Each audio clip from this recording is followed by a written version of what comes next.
Our guest today is the founder and director of the California Disability Community Action Network, or as we like to refer to it, CDCAN. And he is basically our eyes and ears in Sacramento. I'm sure you've all seen his news reports online. They're read by over 50,000 individuals, organizations, policymakers, and media across California. And I think at 7 a.m. I saw one come across this morning. So, I mean, he is like out there all the time. He knows everything that's going on. He's also the coordinator of town hall telemeetings that also reach thousands of stakeholders and bring people together to discuss different issues. Marty is a passionate advocate, and I think that best describes him. And so it's my pleasure and privilege to introduce Marty Omoto. Thank you. Yay!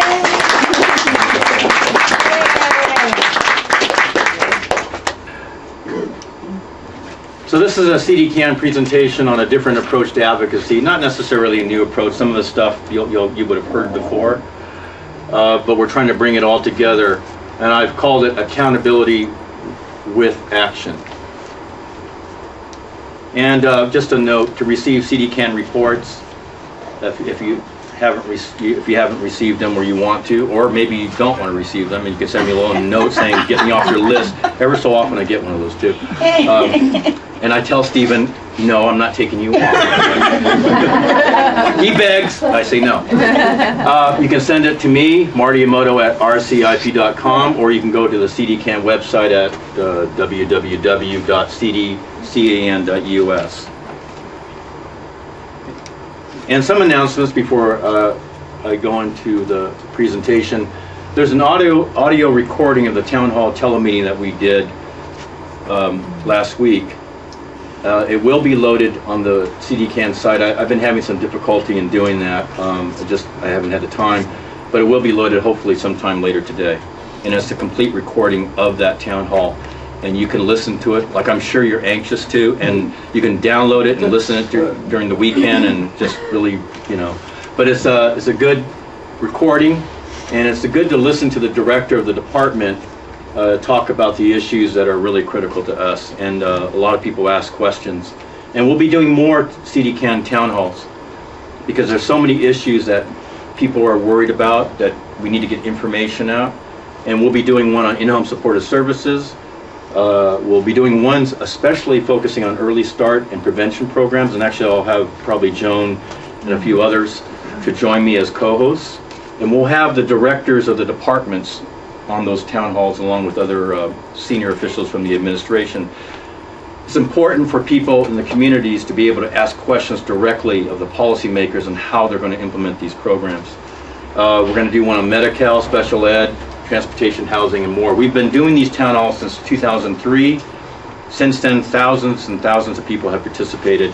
We've had directors of all the departments participate, the top legislators in both houses, in both parties, and so it's been a unique way of bringing policy making to where people live. And again, you can call from your own home. It's a toll-free number.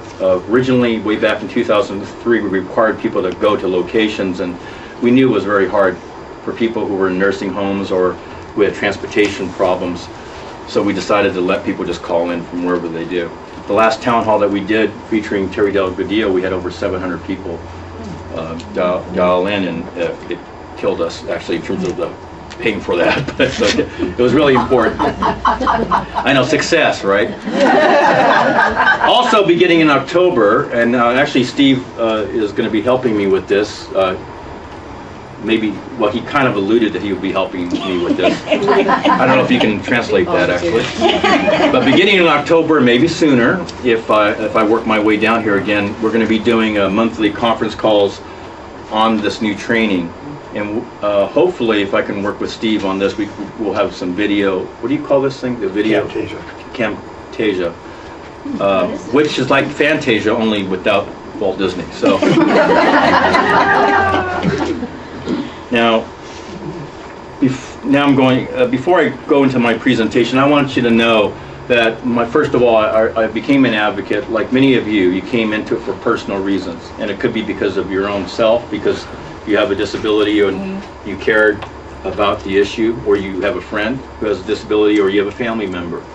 In my case, my sister, Elena, had a developmental disability and other physical disabilities from the time that she was born. And I was closest to her in age, and so I went to school with her, and I saw what happened to her in special ed, which they called it back then, even in the 1960s, but the problem was nothing was special about it in the way she was treated.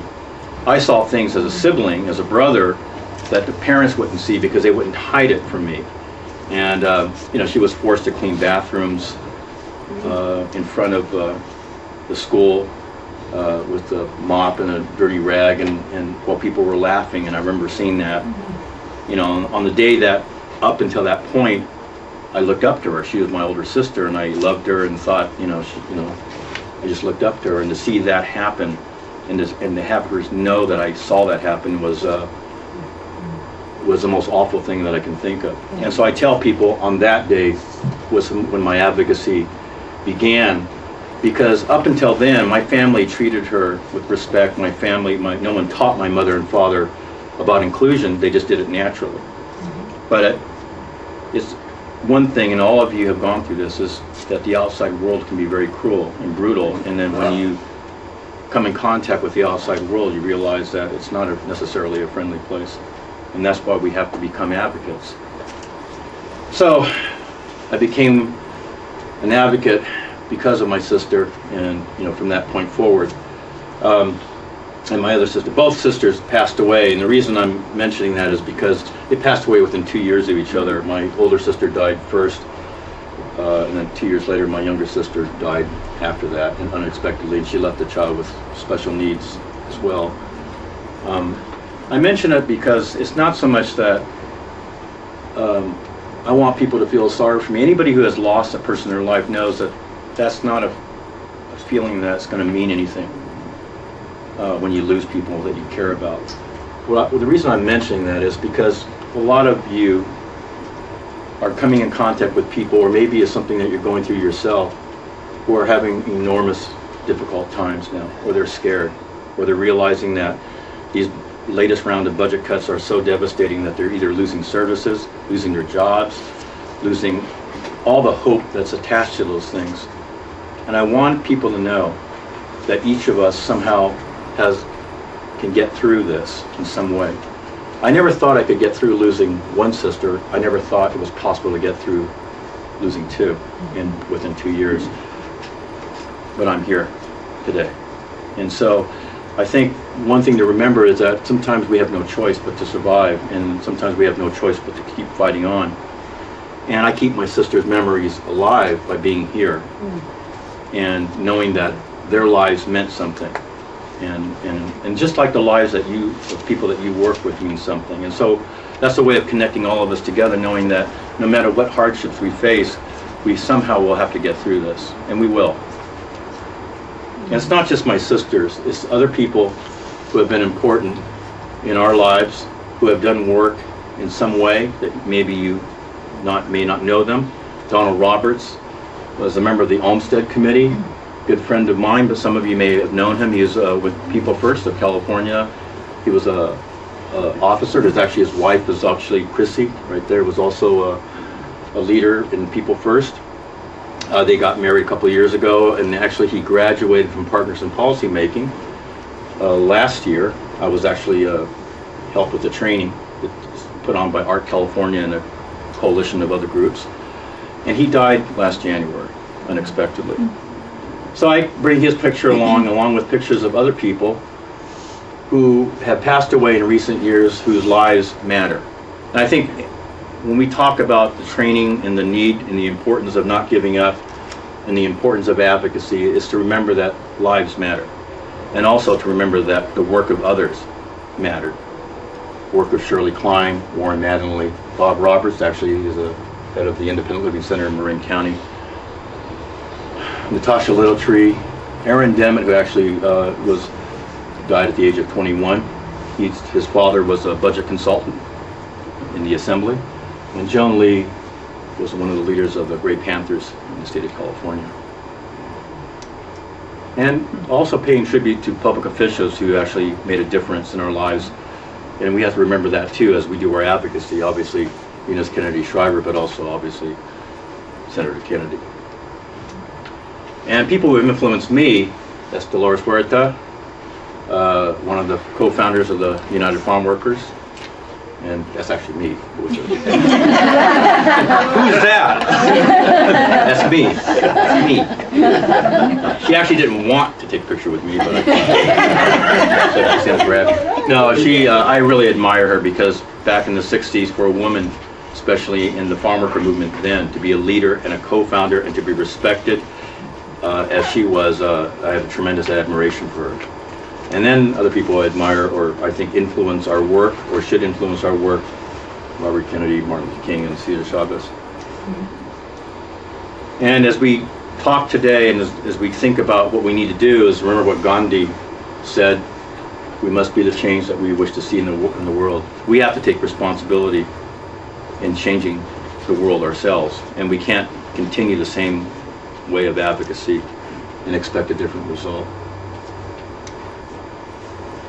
And just remember why we fight. This is actually a rally on Governor's State of the State. Actually, I think, Stephen, you took this picture. And knowing that our struggle is very difficult, just like that cell phone, Frederick Douglass said, if there is no struggle, there is no progress. Power concedes nothing without a demand. It never did and it never will. Remember this because in the new approach that I'll be describing, it is much about demanding action from the people who represent us in a nice way. There's an African proverb that says, when you pray, move your feet. Now, we moved our feet in the past, and I've been an organizer, which is my other life too, is organizing rallies. I was known as the rally guy.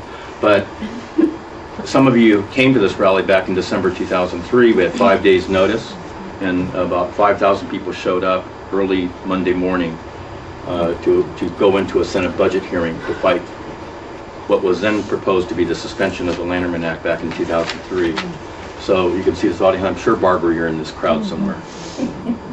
Several people in here are. Yeah, many of you actually were. And yeah, you were there, and you have pictures? Right.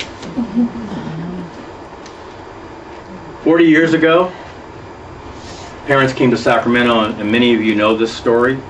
They came to Sacramento, and they talked to a legislature and to a governor, at that point, Governor Ronald Reagan, and they said, we are here to speak for justice. And we should always remember that. We're not here to speak for services. We're not here to save a certain program in and of itself. We're here to speak for justice. We're here to speak for the life of Aaron Demmett, for instance. And in 2009, we honor what they did, what the parents and families did back in 1969 and the years before that, because the Lanterman Act actually was created before that. The elements of the Lanterman Act were created before that. But we honor what they did and the legacy that belongs to all of us. We've got to remember that legacy belongs to all of us. By remembering what they did, and most important of all, by taking action so that we too are speaking for justice. So we just can't rely on the legacy. We have to act, each of us have a responsibility. Obviously some people here have spoken out, but we have to do more than that. Actually, that's Anna Wang, some of you know her. Actually, you do. Now, I'm just have to catch my notes here. How many think that the way of advocacy works now, or do you think what you've been taught or what you've been told in the last couple of years, the last couple of months works? Does any of you believe that? And the other question is, do you think that our community is truly united in the way that it should be? And I don't mean united that work activity programs are working more closely with day programs or working more closely with supported living groups. That's not just our entire community. Our entire community includes people of all types of disabilities, people with mental health needs, seniors, low-income children who have special needs. And our community really is divided in silos. we divide ourselves by an odd thing. We divide ourselves by a medical diagnosis and by eligibility for service. So when people get cut with IHSS, in-home supported services, unless you receive those services, I find that people don't really care. Even if they have a disability, and even if they might get something similar like supported living or independent living. But basically, you are given a service based on a diagnosis of a disability and a need or an eligibility for a service. And we are divided by that. Frederick Douglass wrote, I really like Frederick Douglass, this is the second quote. When poverty is enforced, when justice is denied, and when anyone feels that government is an organized conspiracy to rob or oppress them, then no property is safe. No one is safe when a government, in this case the state of California, robs and oppresses any one of us. And just remember that. And actually, you can be a nice person and rob and oppress somebody too, by the way.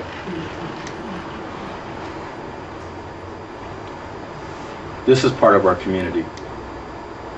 And just remembering that our community, every one of us counts. This is actually taken in San Francisco, trying to fight the Medi-Cal. That was you? Now, how did that happen? How did that happen? You know, I just picked this picture out this morning on the train. I'm not famous. We're gonna leave Everybody knows who I am. for the people in the next room. We just passed on the picture of the. What was your name? I'm sorry. Andy? Well, Andy counts. Andy counts. Everybody knows who I am. Andy, I did not. That's a good thing. You know, Andy, actually, Sign our handouts. Andy, Yeah, why not realize? there was a lot of pictures. Actually, I actually took this picture, and it's one of the few I took, and ones that Stephen didn't take. But I like this picture because I love the expression on your face. You can't really see it; it's kind of dark. But we count too. I just thought that was really great. And there was on the Medi-Cal provider rate cut. It was a court hearing before the 9th Circuit, and we won that actually. And you guys came out. It was early in the morning, and there was a small crowd. It wasn't a huge crowd, but it was a nice-sized crowd, and it was nice to have people. Actually, it was all types of disabilities. Seniors were there. It was a mixed group. So Andy, I'm going to label that Andy's slide. Now we'll see who else shows up in these pictures. I think I have Barbara sleeping at her desk. No, she's always alert at these hearings. She's always like, when she's like this and her eyes are closed, she's thinking. Good example of our community. This is actually at one of the DDS forums. This is a friend of mine, Ray Castro. He's president of People First in San Luis Obispo, and other friends there. I'm showing these pictures because I want you to know that there are people across the state who care just as deeply as you do. We're all connected in some way by an issue, but we're not connected by action, and that's what we need to do. Does anybody know her? Actually, I don't know her, but I happen to like the money follows the person. This is actually a protest outside the Department of Healthcare Services, outside the DDS forum, held in February. And this is again the protest. You might be, yeah, there you are, right here. This is like a vacation slideshow. Only people in our community, in the disability community, our vacation is protesting. Right? Yeah, but we gotta fight. We gotta fight. We gotta fight. Some more pictures of that's actually going to the DDS forum. Jody Barker is on as a member of People First California, and also as a leader in the People First of San Luis Obispo. Another shot of the protests out in San Francisco. It's a good example again as how we can bring our community together, even briefly. But if we can do it briefly, then we can do it on a more ongoing basis. Now, this advocacy that I speak of, there's a little kind of credo. I didn't write this, John Wesley wrote this, but do all the good you can, by all the means you can, in all the ways you can, in all the places you can, at all the times you can, to all the people you can, as long as ever you can. And I want you to remember that, because our advocacy has to be relentless. It cannot be a one-time thing. We can't just do it, one time in a year, or go up to Sacramento at a hearing and think that's it. We have to do everything we can. And of course, the other line is, yes, we can. Maybe that's where Obama got that line.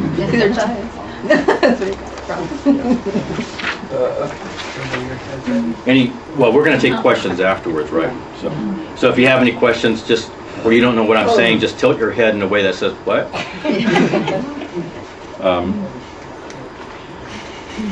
Remember these slogans, like keep the promise. They're not empty slogans. I think when a child holds that sign, keep the promise, we should remember that it's the state that needs to remember this.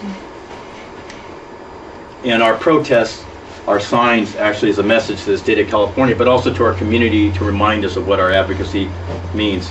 This is actually a protest. I think almost 1,500 to 2,000 people turned out last May, and we marched from the convention center to the Capitol. So what do we usually do in our advocacy now? And if I'm wrong, correct me. Well, no, don't correct me. Just agree with me, okay? See, Barbara, listen, they agree with me. See, Barbara never does this. She never, Barbara, they agree with me, right?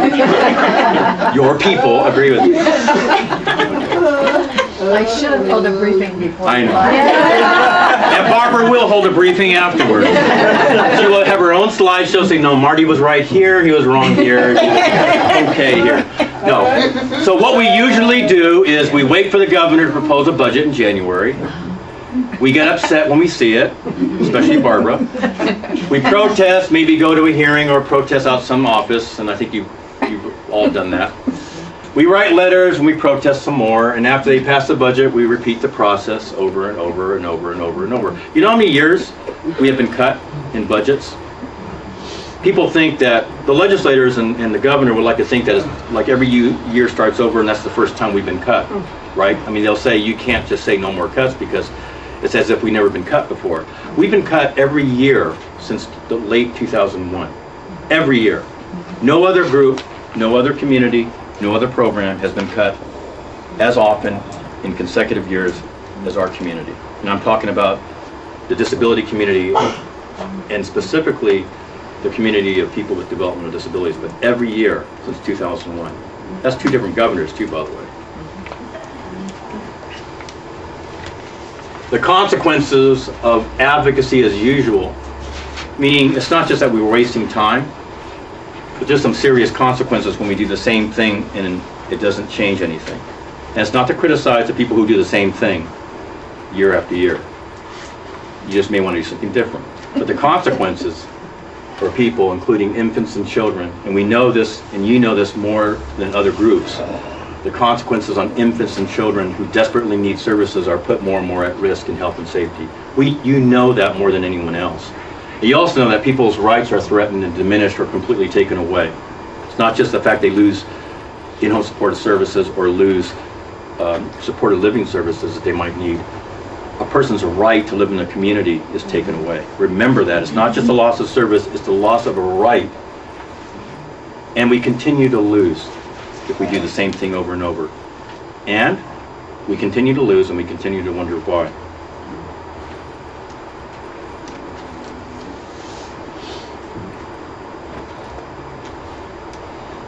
Some things that do work. Now there are some things that work. Oh, I didn't put your name down here, Barbara. Sorry. I just love the fact that Barbara's here. I can just kind of use her as a proverbial punching bag. Yes. It is payback. But you know what?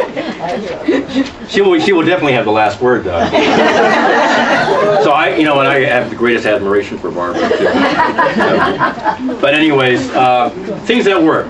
And the things that Barbara has done actually, and she's brought people up, and Will Sanford's organization has brought people up to Sacramento and to other places, and attending and speaking out at public hearings when they're called. It's really important that we're there.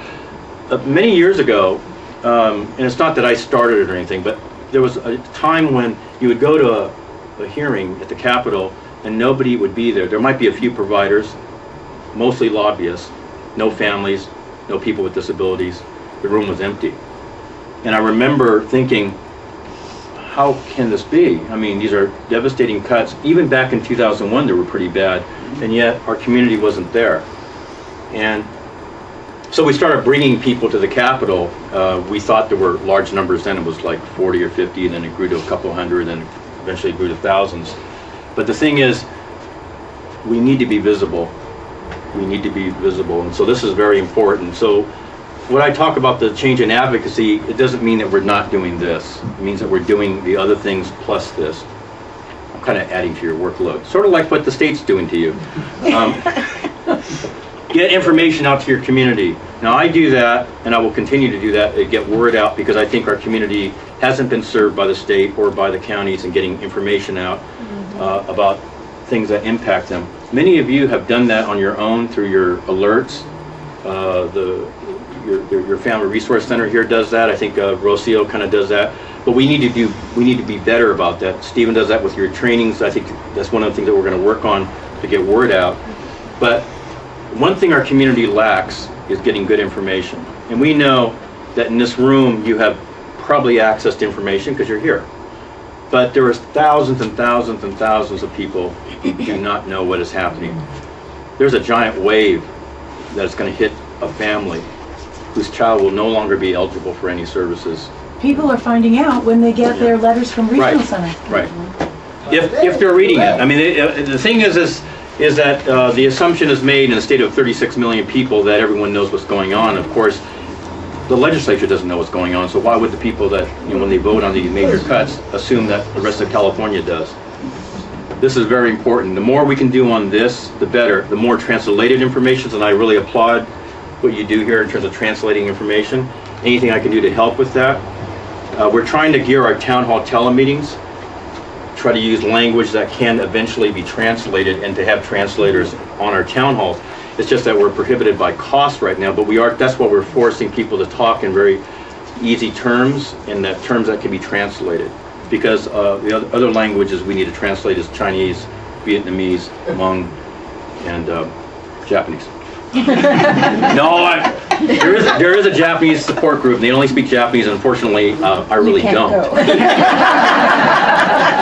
I was telling Stephen and Joan, there was a conference I spoke at. It was 6 different translators in 6 different Asian languages, including Japanese, and it was really intimidating for me.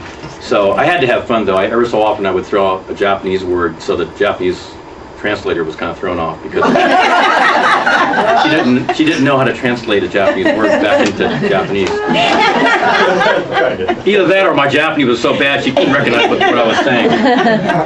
But anyways, that is one of the barriers of getting good information out. But I will do anything to help you get good information out, and I just encourage you to do it. Blogs, anything you can get good information. One other suggestion I would make: get just plain information out without your opinion.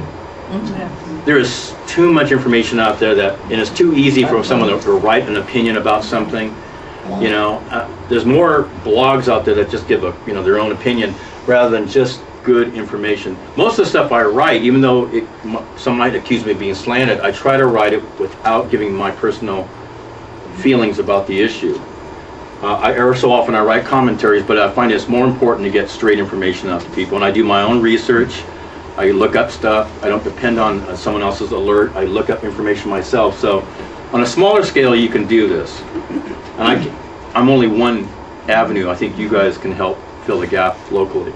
Legal action is another something that works. Obviously, I mentioned the Medicaid lawsuits is another one to restore the Medi-Cal optional benefits.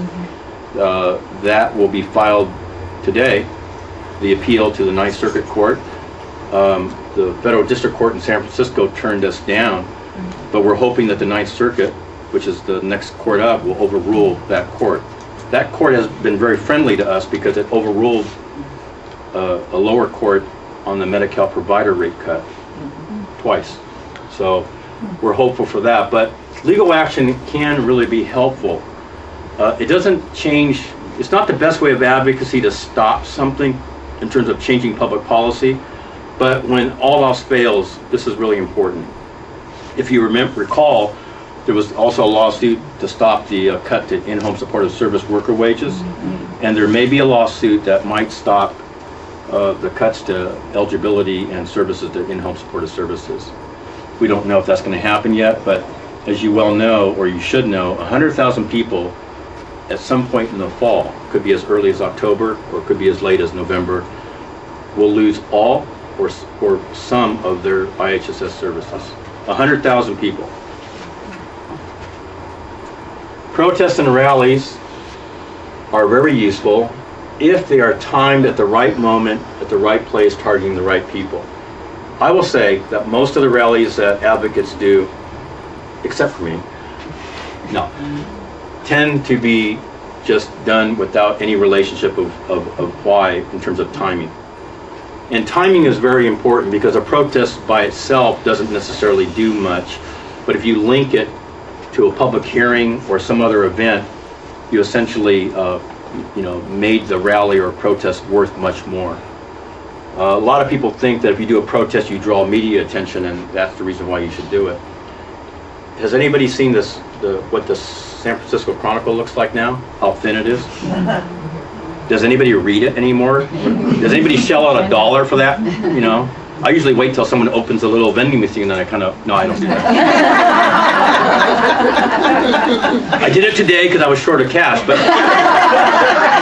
$1, come on, that's a lot of money. But people do not read the newspapers or watch TV news like they used to 6, 7 years ago. So anybody who says, let's do a rally to attract media attention, part of our training today is about accountability with action. It means that we got to hold ourselves accountable. And one of the first questions you say is not yes, but why? And that's just to each other. Anyone who thinks that one person can't make a difference in asking the questions why, but also then doing something, should talk to Peter Wong. He's a father who had a son who had mental health issues in Fresno, Hmong family. I met Peter a couple of years ago. When I was speaking, this is a good example of how people can connect. I was talking about my sisters. And after my talk, he came up to me and he had tears in his eyes, and he says that he related very much to my story. And then he told me his own story. He lost his son to a suicide. And he had talked to him earlier that day. Turns out there was a string of suicides of Hmong youths in Fresno, and nobody was doing anything to stop it. There was no mental health services, nothing. He said, very much like my own story, he almost collapsed into grief that consumed him virtually, as it would consume anyone when you lose someone you desperately that you love. To the point that you can be consumed by grief that it makes you inactive. But he chose a different way and a different course, and decided that as the suicides continued, because the suicides of the Hmong youth continued after his son's death, he went up to Sacramento and was instrumental in getting legislation passed that provided mental health services for his community, and the suicides stopped. He turned his grief into action. And I'm using this as one is that he held policymakers accountable that they had a responsibility to solve a problem in his community. And he also didn't let the death of his son stop him. And I want you to know that whatever barriers you face, just as I spoke about the situation with my sisters, remember there's other people who face even more tragic situations and somehow got through it. Accountability with action. And I'm going to ask you some questions, so if I ask you to raise your hand, you better do it honestly. Have you ever visited your legislator in their office? When? What did you talk about? And I want you to write this down. No, I'm just kidding. Exact date. We're going to check it. Have you ever written to a legislator? And if yes, what did you write about? Did you get a response? Has a legislator or staff ever visited you? I'm sure they have visited this place, right? How often? No. They were I feel invited, honored though. that they didn't. We go to them. Oh, you go to them. But we have invited them though. They've been invited. Yes, the local ones. Well, if you would tell them how nice it is, it would, And I talked to their aides and I said I invited they you assume with last all these week. budget cuts, it wouldn't be a nice place. Has a legislative staff ever or legislator visited you? If yes, what happened? Okay. Accountability with action is holding legislators and other policymakers, including the Department of Developmental Services, it includes the county, accountable for their actions, but we also have to hold ourselves accountable for our actions or lack of actions. We are responsible for what happens or does not happen too. So we need to remember that. So, before I go into about holding legislators accountable, we're going to hold ourselves accountable. First, are you registered to vote? Of course, everyone is, right? Everyone in, right? Everyone here? Except for, is anyone not registered to vote? Besides Stephen. He isn't? No? Everyone's registered to vote? Okay. Did you vote? When? When was the last election? It was last Tuesday. Last Tuesday. September 1. Oh, very good. Right. That's true. See, You had a that's special very election. Easy for us to remember. I would have thought, yes, that's true. If you were outside this district and you said that, you'd be lying, because obviously it's only here in the 51st district in LA. You're right, you had special election. I asked that question in LA and they said, yeah, I voted in every election, and the last election, yeah, it was the governor's for governor, which was in 2006. There actually was the last election statewide was in. The last statewide election was May 19th, and I'm sure you voted in it. Do you know who your legislators are, who represent you? You really do? Yes. Who's yours? Mark DeSalinger.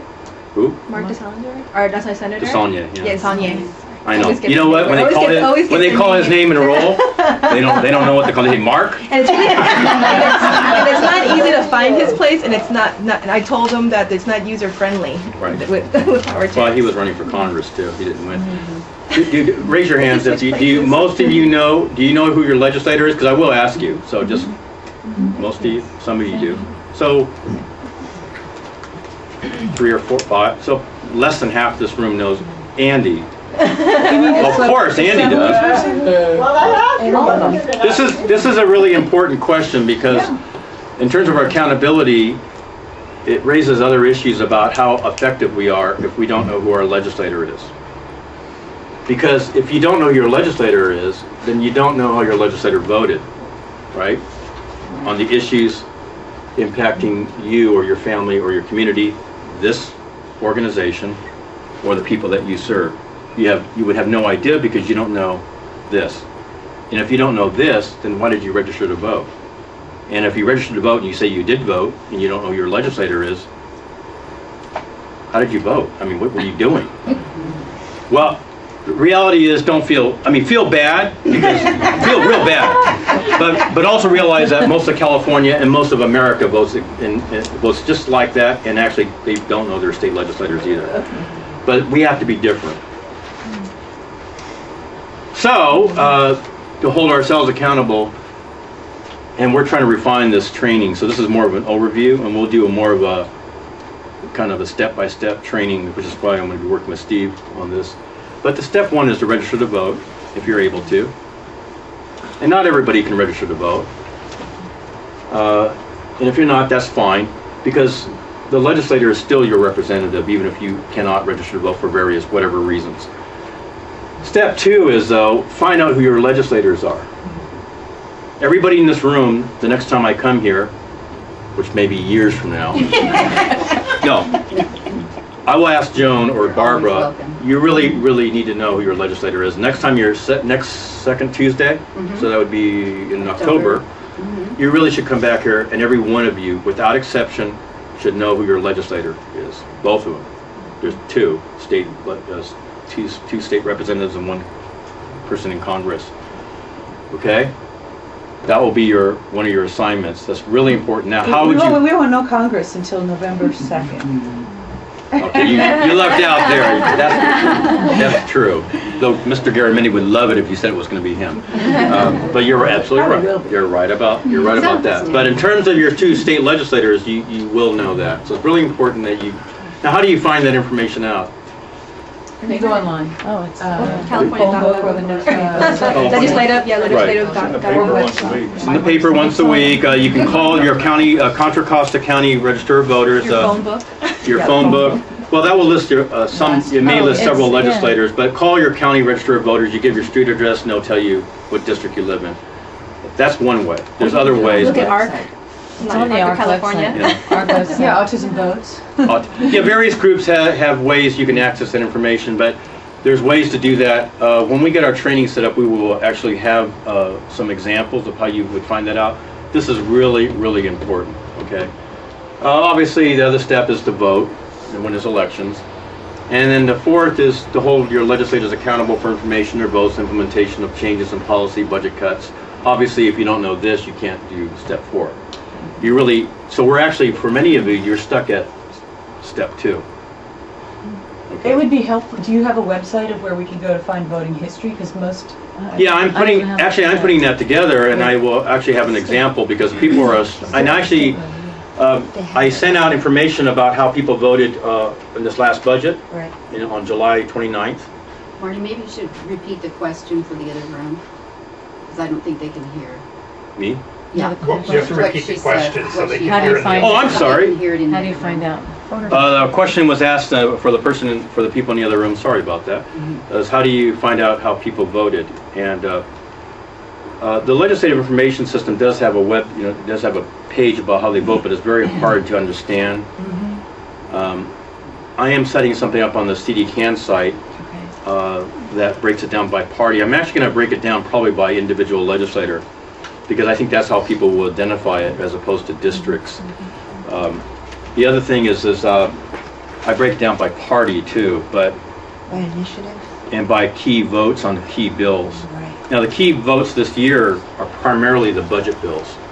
So it's really important to know how your legislator voted because they represent you, and if they're voting in Sacramento and they're saying, I really like what you're doing, I'm your friend, and they voted for all the major cuts, including the early start, then you would have to kind of wonder, what's going on here. Doesn't mean they're not our friend, although I did tell Stephen, it's not a good practice to think that your legislator is your friend.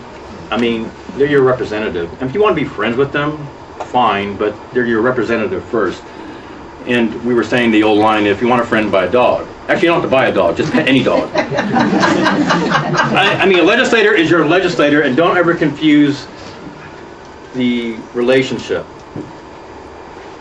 I used to work for the legislature. I was a senior consultant for the California State Assembly. So, you learn to say all the things that a constituent wants to hear. So, oh yeah, Mr. So-and-so is your friend, and you go, oh, great, and you walk away all happy, and then he votes the other way. So, really important. This accountability with action, this new approach, we're going to try to do it in all 80 assembly districts. There's 80 assembly members. In all 40 state senate districts, so there's 40. But we're going to target just enough of the districts. We're going to put special emphasis on enough districts to influence the leadership.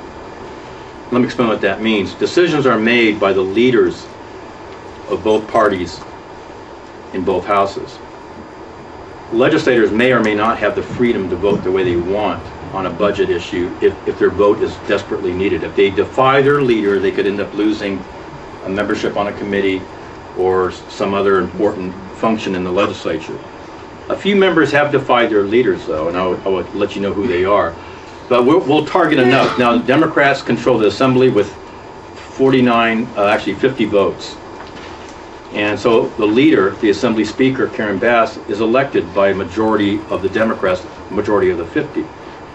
And if we target 25 of those seats, we'll start influencing her in some way, okay? And we will do this all year. It's accountability with action. It's a new approach.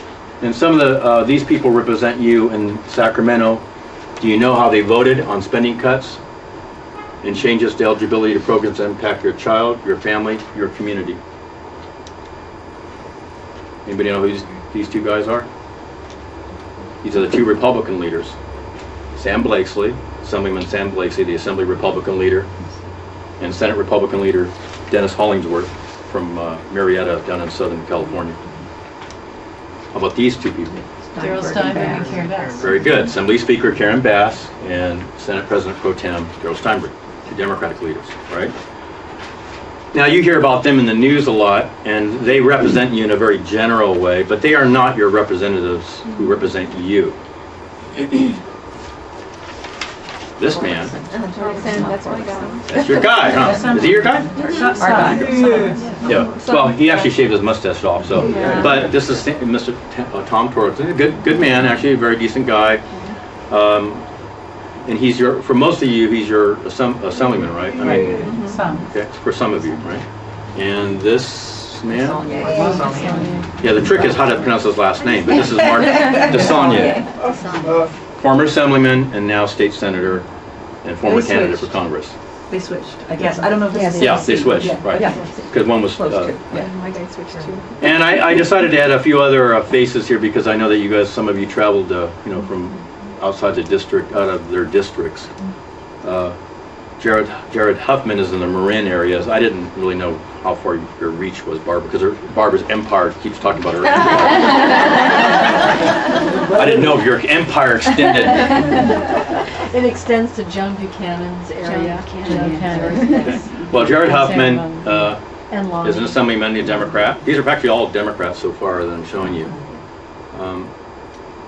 Joan Buchanan. I recognize her from the ads. Not one of the guys. Yeah, because she ran for Congress too. And this is probably two further No, she's ours. for some of you. Okay, Lonnie Hancock. There's 9 of them that really are relevant. Okay, I didn't get all 9 because I was really too tired to it was making me ill. So these are all good, decent people. Okay, so just remember that you don't have to. A lot of advocacy is demonizing the governor or the Republicans or whatever. Really, if you think about it, you can be a good person, a good policymaker, and yet do the wrong thing. And people think, get Governor Schwarzenegger out of office and our problems are solved. Well, guess who was the governor before him who actually proposed major cuts, almost as bad? I mean, Barbara was up there with me too. Was Governor Davis. He proposed eliminating all 35 Medi-Cal optional benefits. He proposed rolling back SSP grants to the lowest minimum level allowed by the federal government. And he also was talking about purchase of service standards and major cuts to the regional center system at the same time that they were giving a $500 million contract to the prison guards and telling us there was no money. Right.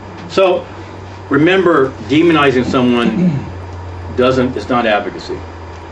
And you can be a good person and do the wrong thing. Okay.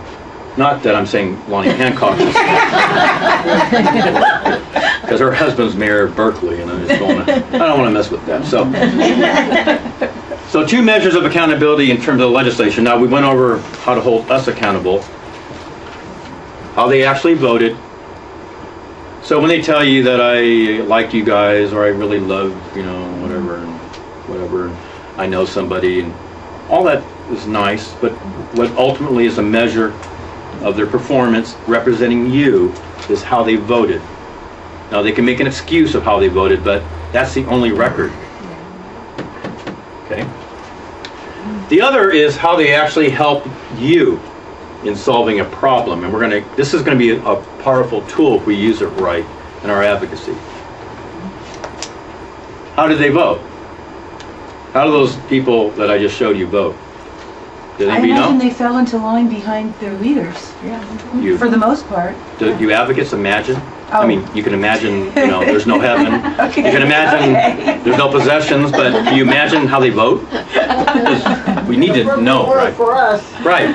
Well, Andy knows, but see, But Andy, that's not a perfect world. right. You know. Well, You're not, you know, that's the reality. the reality is most people don't know how their legislator voted. I'm assuming because most of you didn't know who your legislator was, you wouldn't have known how they voted. Some of you did know, but how did they vote on cuts to early start that were pretty devastating? or cuts, including elimination of eligibility for many at-risk babies that the federal government does not require? How do they vote on over $400 million in cuts to regional center funded programs? $400 million.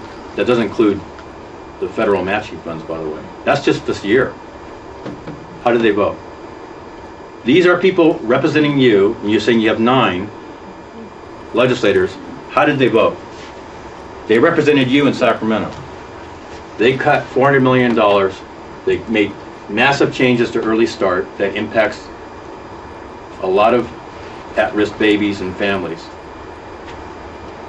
And how did they vote?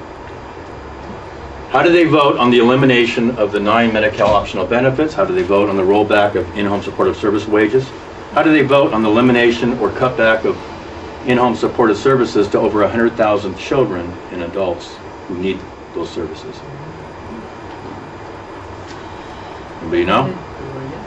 They voted yes on everything. Well, not everyone, but basically that's correct. How did they vote on the IHSS in-home supportive services required fingerprinting of workers and recipients? And the permanent elimination of the SSI, SSP state cost of living and the cost of living for the CalWorks, which is the Welfare to Work program, cost of living, have been permanently eliminated. CalWorks, by the way, you may think it doesn't apply to us. CalWorks has thousands of children and thousands of parents with special needs and disabilities. When I saw them in the Capitol pleading to stop the cuts to them in a couple of years ago, I thought they were us. Like maybe I called a protest and I forgot, which that happened once. But they were roaming around the Capitol and I thought they were, our people, And it turned out they are our people. We are one community. It's just that they were siloed in a different program. We've got to remember every one of these cuts impact a human life that matters. Okay, so that's those other pictures I showed you, the people who've died, but also the people whose lives, whose work has meant something to us. But it's not just the loss of a service or eligibility, it's a loss to a person's life. Okay? I think, that's one thing I will not let anybody allow me to forget. So how did they vote? Well, Assemblyman Torgerson voted yes to every one of those cuts. Every one of them. Not one of them.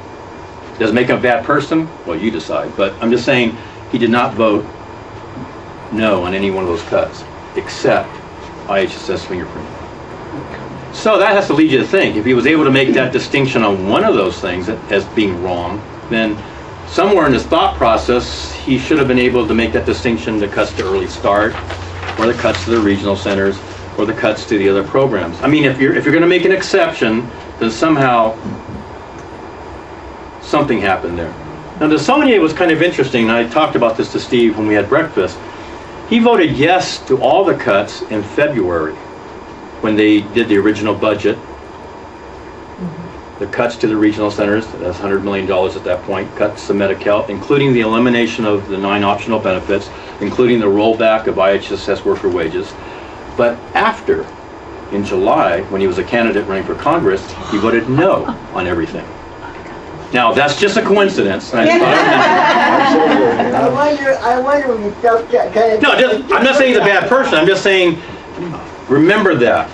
They can make political choices. He made a political decision that it was going to be harmful to him to vote yes on the cuts that Mr. Garamendi would have slammed him for, or Joan Buchanan. Well, actually, Joan Buchanan voted for all these cuts too. But the thing is, he was going to be facing a contested primary election that might have been close, potentially, and could have been used against him. Remember that, because it's very important as we talk about this new approach. Okay? But these are for most of you, these are your representatives. And Mr. Torgerson voted yes. He represented you in Sacramento by voting yes. And if you didn't talk to him, if you didn't make him explain his vote, or if you're okay with it, my advice is if you're okay with it, at least thank him. And if you're not okay with it, it's really important to let him know. And we're going to go through what you can do. Same with Mr. Saunier. How is it he could say yes in February to eliminating 9 Medi-Cal optional benefits, rolling back IHS worker wages, cutting regional center services by $100 million, which included, well, at that point there was no details, but you could say yes then and then somehow say no later. I got a really long letter from him. Did anybody else get letters from? Got a question here that someone said, or comment that she got a long letter from Mr. DeSonia, Yeah. and she was asking if anybody else did, and it was 1 or 2 people in the room Okay. who did. What did he say? Well, And someone asked, what did you say? he was Felt like I'm in going. a courtroom TV. He was telling me that, you know, the letter that I had sent made, you know, and times I had reached his office had made a huge impact, and he wanted me to know that he is changing his voting stance. Wow. Wow. Wow. All because of you. Yeah.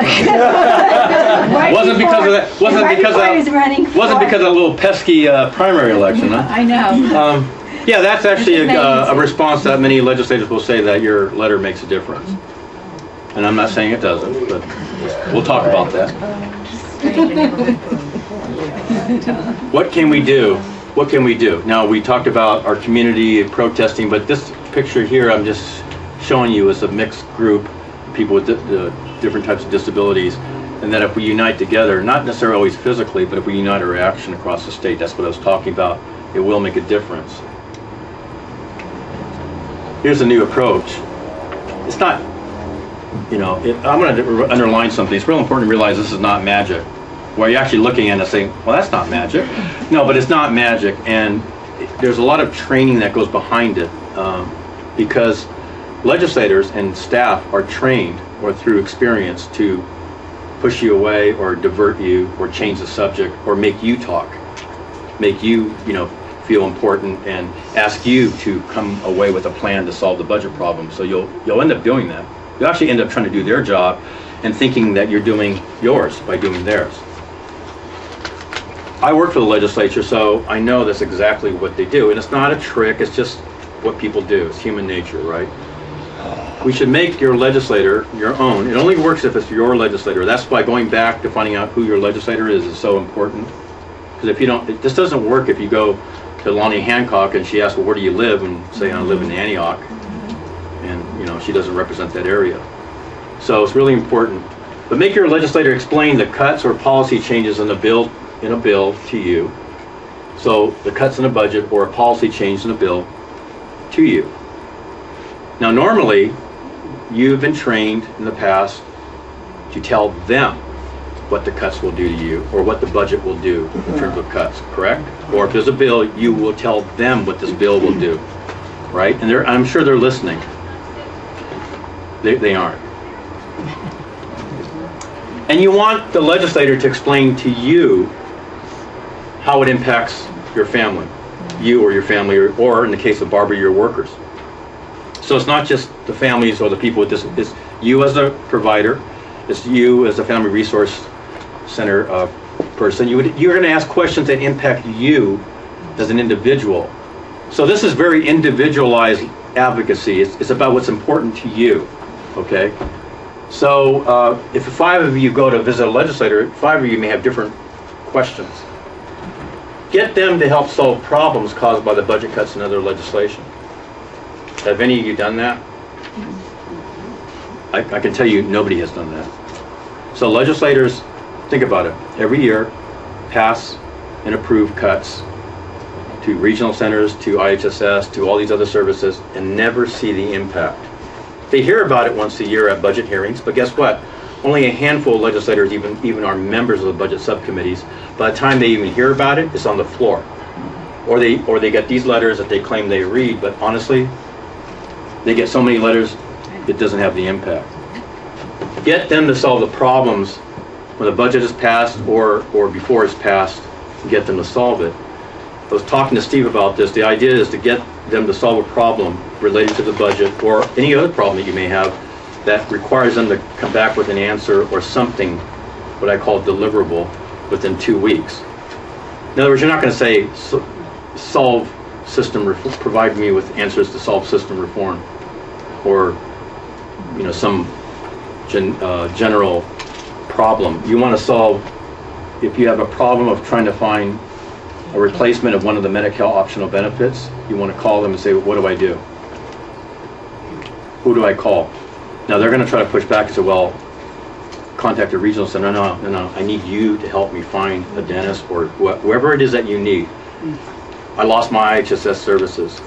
What do I do? Not rhetorically, but what do I do? You would go over here to explain the cuts. An example would be, explain the cuts to in-home supportive services to me. Well, first of all, they don't even know what they did, right? Explain what is a functional index score and how is that used to judge my eligibility. Don't give them the answer, just what does that mean? And they'll try to come up with something or push you back and then say, well, who performs that assessment? And they won't know. Well, it's a county worker. How are they trained? When do they perform that assessment? What happens if it's no longer valid? I mean, my disability got worse or my child's disability got worse. What do I do? Right? What's a functional index ranking? Does any of you know what that is? Well, they don't, and they voted on it. Functional index ranking, and how does that impact my domestic and related services, or does it? Or how does it impact my services? Make them explain it to you. Everything. Now, it's not just busy work. It's actually, they should know the answers to every one of these questions, right? They voted on it. Functional index ranking and the functional index scores are two separate things. Those two things are being used to take away services from people. Functional index ranking will take away a domestic or related service, depending on your ranking, if it's 4 or if it's under 4. Functional index score of 2, under 2, will mean you lose all your IHSS services. Make them explain that to them, because if they don't know what that means, then they voted on something that took away 100 services from 100,000 people and they had no idea. And I can guarantee you they don't know. Make them explain the impact of the early start. Make them explain, talk about what cuts are happening to early start. How will that impact the children in Contra Costa County? How many children would be impacted? You're going to ask them the kind of questions that they should have been asked in Sacramento and they should have known. This won't happen just in one meeting. It could be several meetings. You want to force them to answer every one of these things. You can ask these questions after a budget is passed. You can ask it in January when a budget is being proposed. In other words, the governor proposes his budget. You will then go in and say, explain to me what the governor's budget, what proposals impact my community or my child or whatever. It could be, I think it should be very specific to you. Okay? If you can't get information and this kind of help from your own legislator, then you're not going to be able to get them to change their vote on anything. In other words, if you can't get this information, don't even think you're going to be able to get them to change their vote. It's their job to give you this information. You're not asking them anything that technically they should have already known. If they voted on a bill or the budget, you're asking information about what they voted on. You have a right to ask that information as constituent. You have a right to ask them to help solve a problem that they in fact caused by their vote. You're not asking them, get me eligible for regional service. You're asking them, make a phone call. What do I do? What's the next step? You're asking them to do something that they need to do. Now, this is something where you might need to help with training, because learning to ask the right questions is going to be really important, right? Every one of these. It's not unlike when you go into an IEP, individual education plan meeting, or an individual program plan meeting, or individualized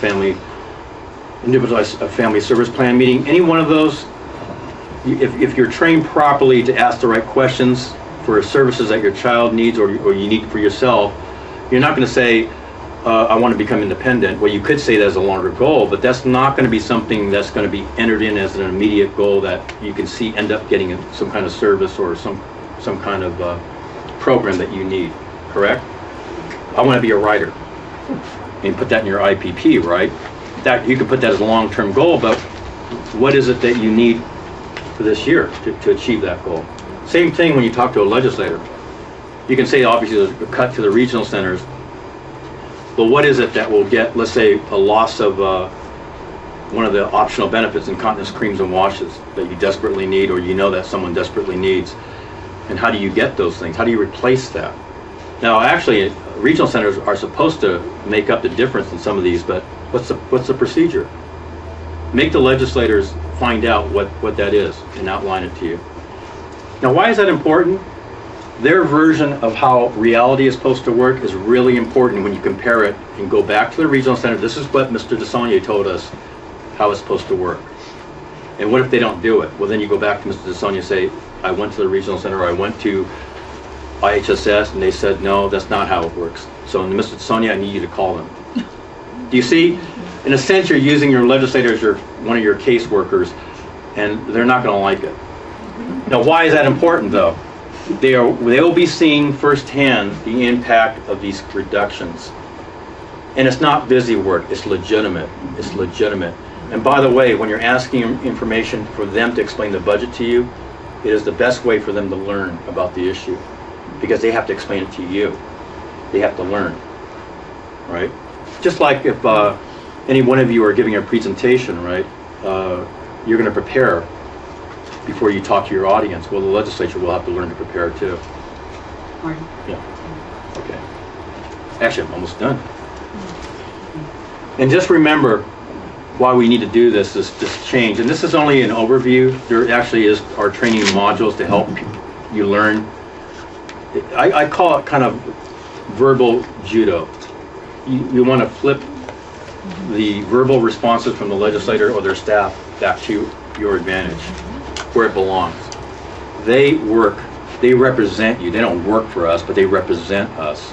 And somehow it's got turned around that somehow you work for them. You have to come up with the answers. We can't say no more cuts. There's certain things we can't say. Well, we're going to force them to do their job and explain things. And it's not wrong. It's not a little clever advocacy tool. It's legitimate. It's what we should have been doing years ago. And remember why we're doing this. This is a father holding a picture of his son. The Lanterman Act saved my son from a living hell.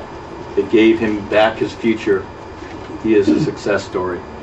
Just remember, this is something we don't want to give up, and it's worth fighting for. I'm not a fraud.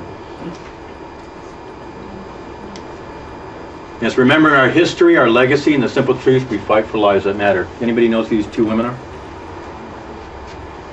The two women who filed the Olmstead lawsuit, 1999 Olmstead decision. Lois Curtis, who spoke, I actually interviewed her on stage at the Capital Action Day last May, and Elaine Wilson, who passed away in 2004. These are two women with developmental disabilities and other disabilities, special health, other needs, in the state of Georgia, who wanted to live in their own community. And they sued the state of Georgia.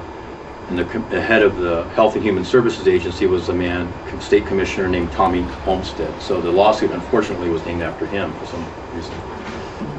But they're part of our legacy. And just remember that this whole training and the change in advocacy is important because it's about lives that matter. Now, this is one of the hearing rooms. I think, Stephen, you took this picture. It's in the assembly hearing room, actually. And there might be some people from your group there, actually. Someone testifying. Why does she have to suffer for bipartisan bickering?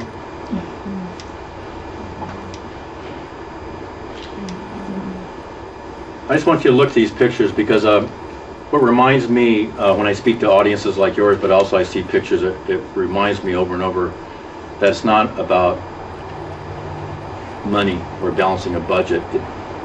It's about the people that we care about. And that's, people have tried to tell me that, well, I'm not being pragmatic or I'm not being realistic, but tell me when you work with the people that you work with, or the families you work with, or the families you come from, or the homes that you come from, and tell me that what's realistic.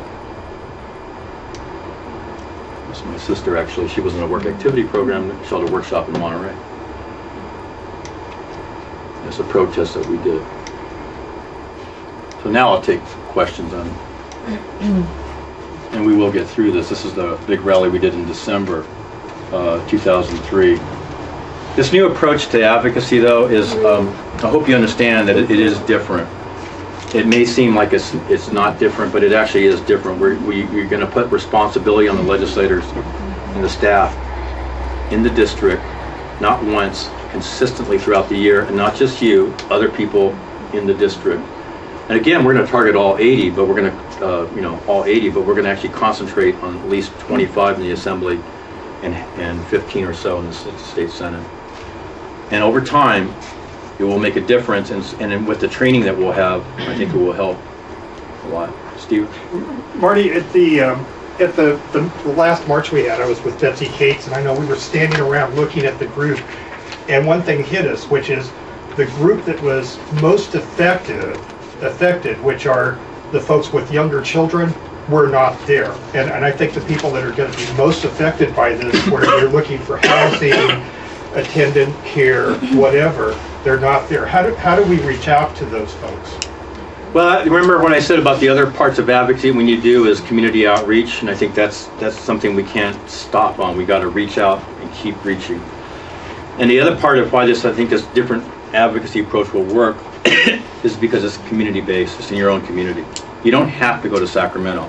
We will need people to come to Sacramento too, but this is really based in your own community. Within, some of you may have to travel because this county is pretty large, or the district may be pretty large, but still it's in your own community.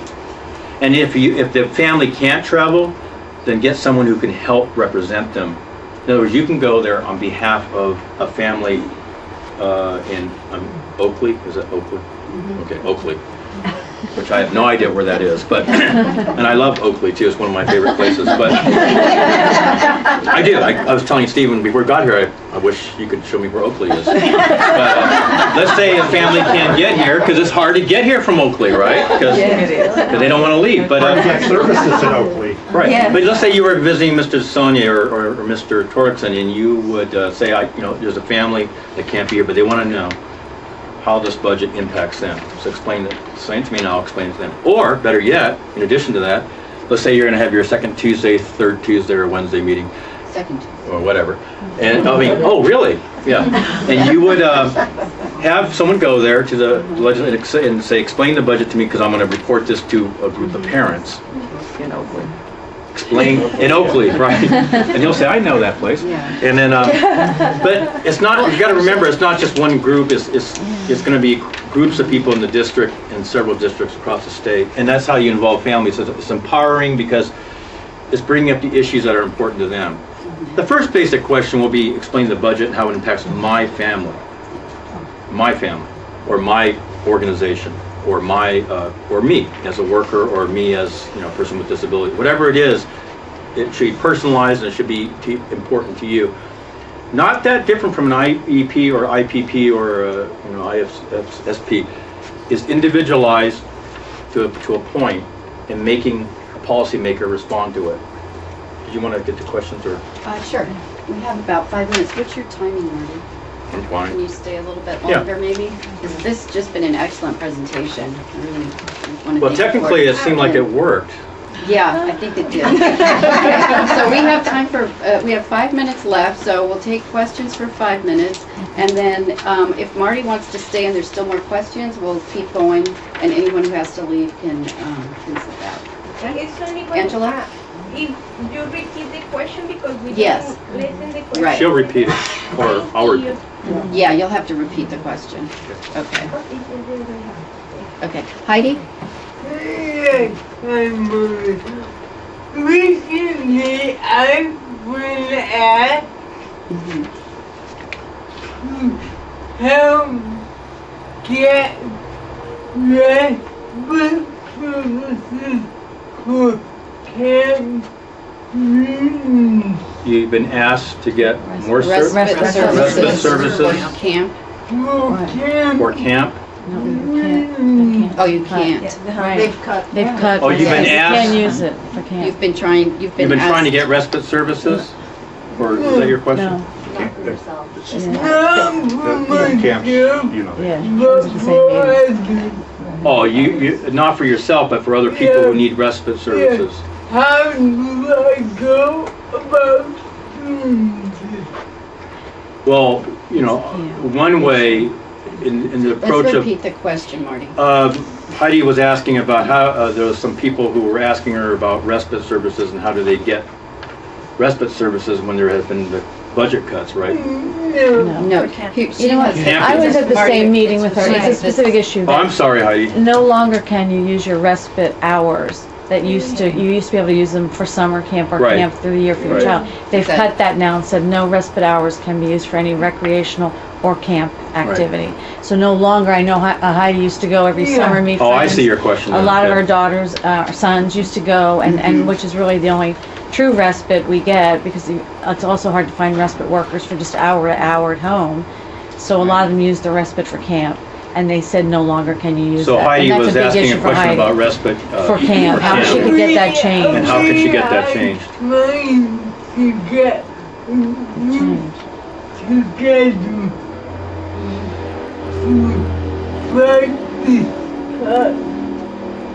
Trying to get a group together to Right, and how do we get that corrected? How do we get that changed? stop this from here. Well, it already happened, so the idea is now how do we fight it to get it restored? That's the Right. question. They claim that those cuts are temporary, temporarily suspended until And the camps will go to business in the until meantime. an individual choice Yeah, budget yeah. is approved and certified that it will save money. And I don't. Frankly, I think the state probably has no incentive to want to restore those. In other words, the state What was could be able a to. strategy? The state has done something, and I'm talking about the legislature too. It's not just the governor. The state, the legislature, and the Democrats have done something this past year they hadn't done before, which is they put triggers in the budget that if something's not done, meaning in terms of the cuts to the regional center system of 100 million, if that wasn't achieved, then an additional cut of 7.1% would be imposed on the providers, essentially in retaliation. Okay, that has never been done before. They also did other triggers, which is the opposite. They make a cut, like a cut to the optional benefits and the worker wages, but put a trigger saying that cut won't happen if federal money comes in. So what it did, it muted our opposition, because they assured us, don't worry, there'll be enough money coming in, this cut won't happen, don't worry. And guess what? That cut happened. And if you read the language of the trailer bill that has that, it was never going to be pulled, that trigger. In other words, that cut was always going to happen. And I believe, and I will say this publicly, that was a deliberate attempt by the Democrats as well as by the Republicans to stop our opposition. In other words, to make a cut and to make it look like it wasn't going to happen, and it did. So the same thing happened again. They made these, what they call temporary cuts to camping, social rec, and a series of other programs and services, saying it's temporary. And the trigger is, it will be restored if there's an individual choice budget model is approved. But the trigger is this: the director of the department, and it actually is the finance director, actually, it's not just the DDS director, has to certify that it will save money equal to the programs that were suspended. Well, what's the incentive for them to do that? They already achieved now the savings of whatever those programs. They were able to shut down these programs where in previous years there would have been a rise of protests from our communities. And when they did it, none. Okay, Oh, I'm sorry. just So, in the so to answer your interest of question, time- I think it's what I talked about, this new approach is you should be talking to your legislators, and asking them about the cuts. Don't tell them about the cuts. Tell them to explain the cuts to the regional, about the cuts that impact you. Okay, it's 11:30, so anyone who needs to leave, first let's thank Marty. Barbara has a question next, but thank you, Marty.